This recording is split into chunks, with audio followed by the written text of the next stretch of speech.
Hi everyone, welcome to the UI guy. Today we will discuss about the micro frontend architecture and we will try to be as specific as to Angular. And in the upcoming videos we will implement the micro frontend architecture with Angular and we'll see how things work. Okay.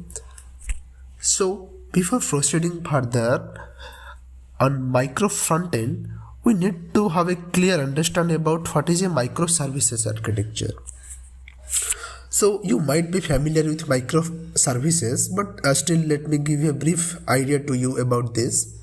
Microservices services architecture is an architecture style that structures an application as a collection of services which will be loosely coupled and which will be independent and also which will be owned by small team, we can say, and every unit will be highly maintainable and testable. What does this means? This means that if you have one application, instead of let's say we have 5 features in the application, and what we usually do in a normal way, we create all those 5 features in one application, right? And we call that approach as a monolithic application. Which monolithic means everything resides in one. Okay, so that's the monolithic one.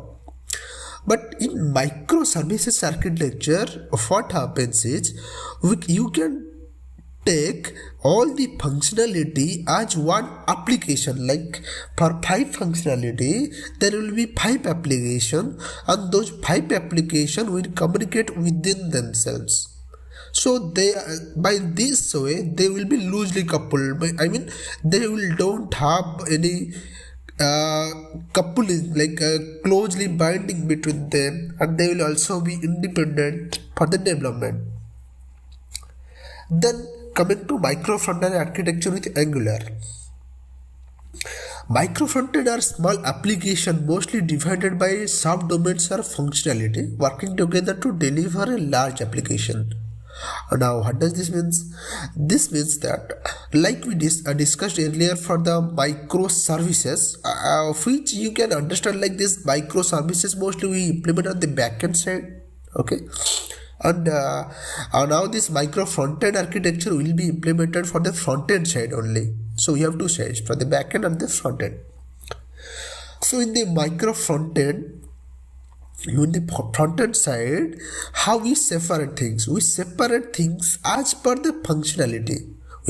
What I mean to say is, like if you have some maybe dashboard and maybe some profile page, so they two are two different. Right, or a profile page and a change password page, they are two different.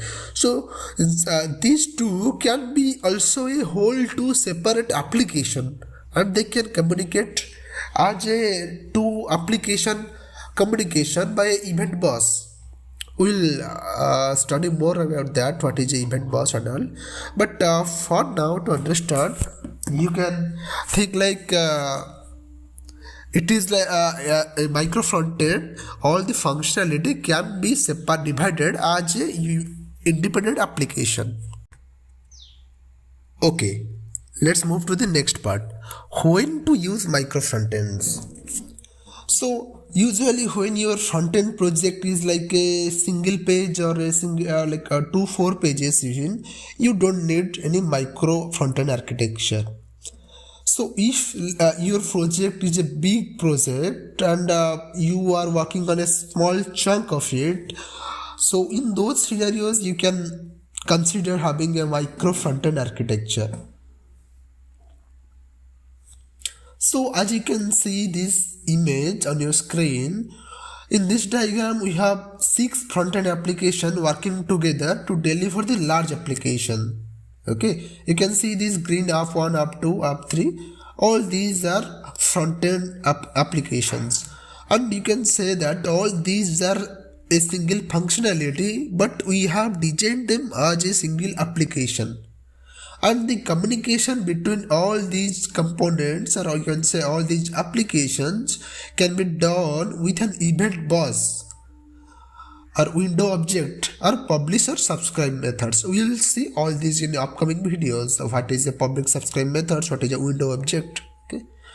Each app can be implemented by a separate team and also by any framework we can also implement. Now coming to the advantages of microfrontends. So what are the advantages? So in microfrontends, the apps are really small because every functionality we are making as an application. So the apps are small and the apps are also independent. Like that's also clearly self-describable. Since all the apps are divided and developed separately, these are independent of each other. Apps are also easy to understand.